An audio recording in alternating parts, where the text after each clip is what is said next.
स्वागत है मेरा YouTube चैनल। आज मैं आप लोगों को जंपरिंग के बारे में बताऊंगा। एक छोटा सा टॉपिक है जंपरिंग।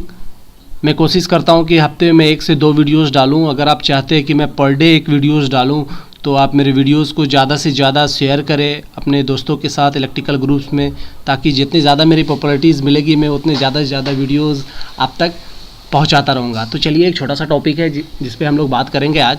तो आज का टॉपिक जो है जंपरिंग है। चलिए दोस्तों, हम लोग समझते हैं आज जंपरिंग क्या होता है, इसका ट्रांसमिशन लाइन में क्या यूज़ है, क्या एप्लीकेशन है और जंपरिंग कैसे करते हैं, वो सब सारी चीज़ देखेंगे हम लोग। तो जंपरिंग क्या होता है दोस्तों? Jumpering are like on off switch. एक तरह से आप समझ लीजिए एक स्विच की तरह काम करता है ये जंपरिंग। और जंपर्स क्या होता है? Jumper is a short length of conductor use to close और ओपन और bypass part of electrical system. कहने का मतलब एक तरह का क्या है, आपका स्विच की तरह काम करेगा, ऑन और ऑफ। अभी आपको मैं दिखा दूंगा, आपको हर चीज़ क्लियर हो जाएगी, ये सारे पॉइंट। तो ये क्या होता है? एक तरह का शॉर्ट लेंथ का एक कंडक्टर होता है जिसे हम लोग वाइंडिंग कर कनेक्ट कर देते हैं, जिससे कि आपका एक सर्किट कंप्लीट हो जाएगा।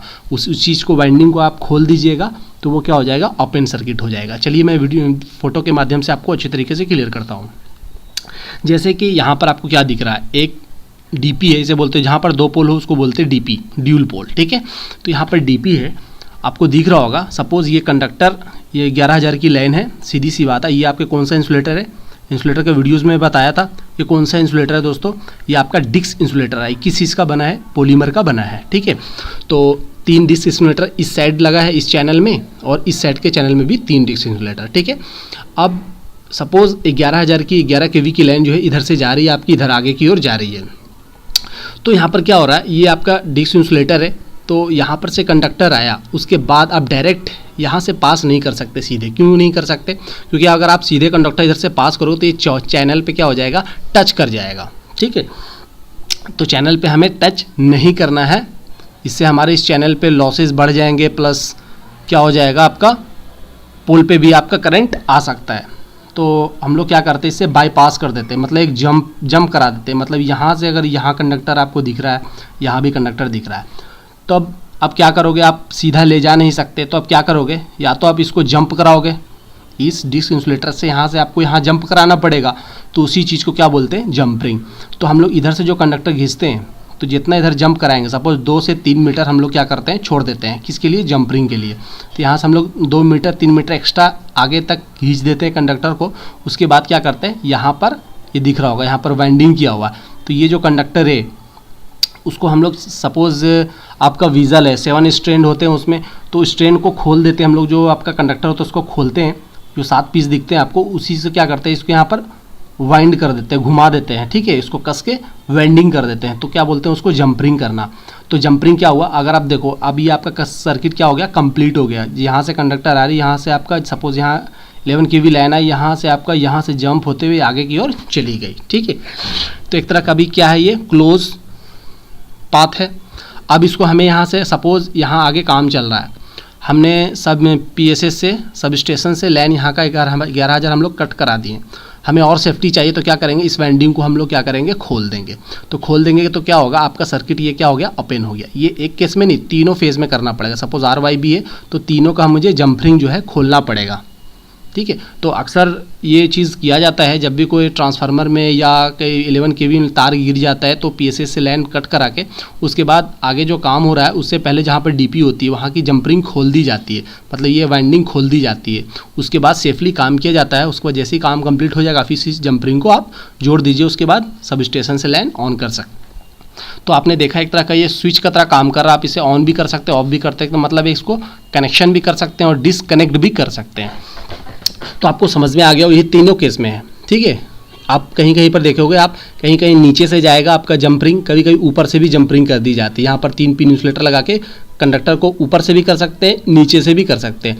बट जब आप ऊपर से करोगे तो पिन इंसुलेटर की भी ज़रूरत पड़ जाती है कहीं कहीं। चलिए मैं दिखाता हूँ एक और पिक्चर्स के माध्यम। जैसे कि आपकी 11,000 लाइन आगे जा रही है, तो यहाँ पर सपोज ये डिस्क इंसुलेटर लगा है। ठीक है, ये साइकिल इंसुलेटर, ये आपका स्ट्रिंग इंसुलेटर लगा है, या आपका डिस्क इंसुलेटर लगा है। तो क्या होगा? आपका यहाँ से आपको, यहाँ तक तो आपका कंडक्टर यहाँ तक ही रहेगा, बट यहाँ से आप सीधा नहीं ले जा सकते। तो यहाँ पर भी आपका डिस्क इंसुलेटर लगा है। तो आप क्या करोगे, यहाँ पर इस चैनल पे 3 पिन इंसुलेटर, सपोज 3 लाइन जा रही है RYB की, तो 3 पिन इंसुलेटर लगाना पड़ेगा आपको, और इसके ऊपर से कंडक्टर को ले जाना पड़ेगा, फिर यहाँ पर वाइंडिंग कर देनी पड़ेगी। मतलब आपने कंडक्टर को यहाँ तक खींच लिया, इधर से भी इधर खींच लिया, उसके बाद सपोज़ आपको 3 या 2.5 या 3.5 मीटर की कंडक्टर को अलग से यही कंडक्टर लेना है आपको। सपोज ये वीजल का कंडक्टर जा रहा है तो 3-3.5 मीटर जो भी होगा आप उसको कट कर लेना है। उसके बाद यहाँ से इसकी वाइंडिंग कर देनी, उसके बाद पिन इंसुलेटर के पास भी वाइंडिंग करते हैं हम लोग, मैं वीडियो में बताया था आपको। उसके बाद यहाँ से फिर यहाँ पर वाइंडिंग कर देना है। तब आपका क्या होगा, करंट यहाँ से आया आपका, यहाँ से जंप किया, पिन इंसुलेटर से होते हुए इस पार चला गया। तो आपने देखा कि कंडक्टर को हमें पोल से उस पार कैसे ले जाते हैं।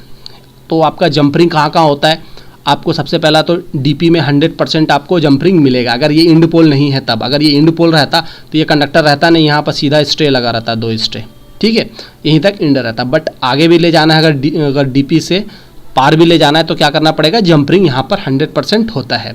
जहाँ पर टैपिंग करते हैं वहाँ पर भी, कोई मान ली सिंगल पोल है 11,000 जा रहा है, यहाँ से टैपिंग चैनल लगा के भी है तो वहाँ पर भी जंपरिंग करते हैं तीनों फेस का, ताकि आगे लाइन ले जाएँ, ठीक है।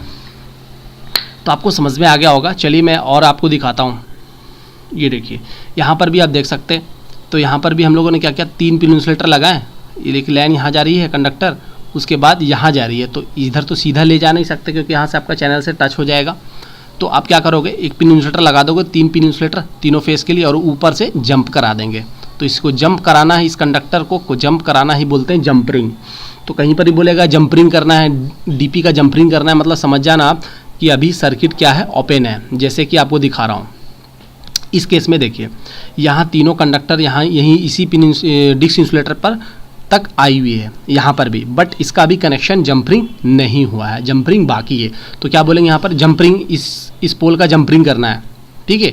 तो कहने का मतलब इसका भी कनेक्शन करना है, इसकी वाइंडिंग कर देना है। इस कंडक्टर जो कटिंग पीस दिख रहा है इसको क्या करना है, वाइंड कर देना है, जोड़ देना है।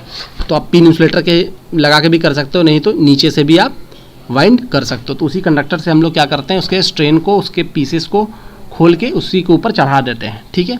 समझ में आ गया होगा तो जंपरिंग किसको बोलते हैं। चलिए मैं एक DTI स्ट्रक्चर में भी जंपरिंग होता है यहाँ पर भी, ठीक है। सपोज आपको ये 3 ST बूस्ट दिख रहा होगा ट्रांसफार्मर के, तो यहाँ पर मुझे क्या चाहिए, 11,000 की लाइन चाहिए। तो 11,000 मान ली मैंने यहाँ तक लाया, उसके बाद मुझे यहाँ तक पहुँचाना है। तो यहाँ पर आपका LA लगा होता है, AB स्विच, DO फ्यूज, तो यहाँ से यहाँ पास कराना ही कंडक्टर को यह क्या बोलते हैं, जंपरिंग बोलते हैं। फिर अगर यहाँ आपका AB स्विच है, AB स्विच से DO फ्यूज तक गए तो भी आपको जंपरिंग करने की ज़रूरत पड़ेगी। तो यहाँ पर भी हम लोग कटिंग पीस कर लेते हैं। जैसे कि आपका 2.5 मीटर लग रहा है तो 2.5 मीटर का 3 पीस लिए, उसके बाद जंपरिंग कर दिए। फिर यहाँ से आपको यहाँ पर फिर कटिंग करना पड़ेगा, उसके बाद यहाँ भी हम लोग जंपरिंग कर दिए। तो इसी का तरीके यहाँ पर DTI स्ट्रक्चर में भी जंपरिंग होता है, आपका DP में भी होता है, जहाँ पर टैपिंग होगा वहाँ पर भी जंपरिंग होगा, और आपका सब स्टेशन में भी जंपरिंग देखने को मिलेगा।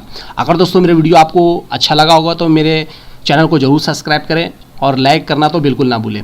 अगर आपको भी हर प्रत्येक दिन आपको एक वीडियोस चाहिए तो मेरी पॉपुलैरिटी को बढ़ाना पड़ेगा, ताकि मैं ज़्यादा से ज़्यादा मोटिवेट होके आपको कोशिश ज़्यादा से ज़्यादा वीडियोस आप तक पहुंचा सकूं।